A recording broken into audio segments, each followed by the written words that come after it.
Football খেলায় বিভিন্ন অনিয়ম শৃঙ্খলা ভঙ্গের কারণে জরিমানার কথা শোনা যায় প্রায়ই।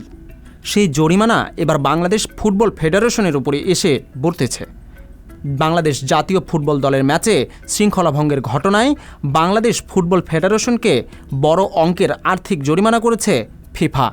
গেল বছরের অক্টোবর ও নভেম্বরে অনুষ্ঠিত বিশ্বকাপ বাছাইয়ের 3টি ম্যাচে শৃঙ্খলা ভঙ্গের দায়ে বাফুফেকে 30,250 সুইস ফ্রা জরিমানা করেছে ফিফার ডিসিপ্লিনারি কমিটি।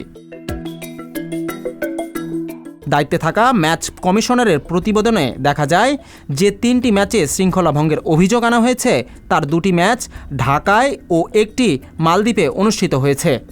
আসন্ন 2026 ফুটবল বিশ্বকাপের বাছাই পর্বের প্রাথমিক রাউন্ডে মালদ্বীপের সাথে 1-1 গোলে ড্র করে বাংলাদেশ। সেই ম্যাচেই দলীয় শৃঙ্খলা ভঙ্গের অভিযোগ আনা হয় 6 জন খেলোয়াড়ের বিরুদ্ধে। ফিফার শৃঙ্খলা বিধির 14 নম্বর ধারা ভাঙায় এই ম্যাচে 5,000 সুইস ফ্রা, যা বাংলাদেশি মুদ্রায় প্রায় 6,43,706 টাকা জরিমানা করা হয়েছে বাফুফেকে। 2023-এর 17 অক্টোবর ঢাকার মাঠে মালদ্বীপের সাথে আরেক ম্যাচে 2-1 গোলে জিতে যায় বাংলাদেশ। সেই সঙ্গে বিশ্বকাপ বাছাইয়ের মূল পর্বে জায়গা হয়ে যায়। তবে ম্যাচের নিরাপত্তা বিধি ভাঙা, গ্যালারিতে বাজি পটকা পোড়ানো এবং মাঠে দর্শকদের প্রবেশের কারণে ফিফা আচরণবিধির 17 নম্বর ধারা ভঙ্গ হয়েছে বলে রায় দিয়েছে ডিসিপ্লিনারি কমিটি। ঢাকার মাঠে এ ম্যাচের কারণে জরিমানা হয়েছে 14,000 সুইস ফ্রা, যা বাংলাদেশি মুদ্রায় প্রায় 18,02,376 টাকা।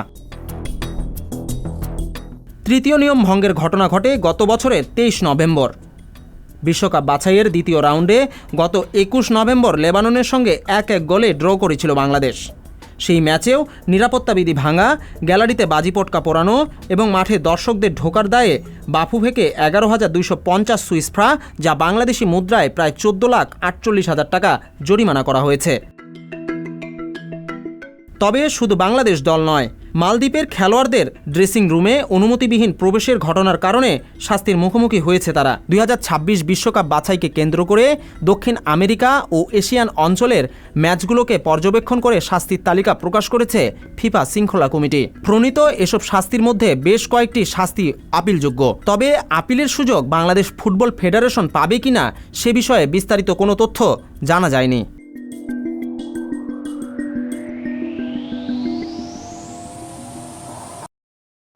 সংবাদ, ফিচার ও অনুষ্ঠানের জন্য ভিজিট করুন সংবাদ প্রকাশের ওয়েবসাইট এবং যুক্ত থাকুন ফেসবুক পেজ ও ইউটিউব চ্যানেলের সঙ্গে।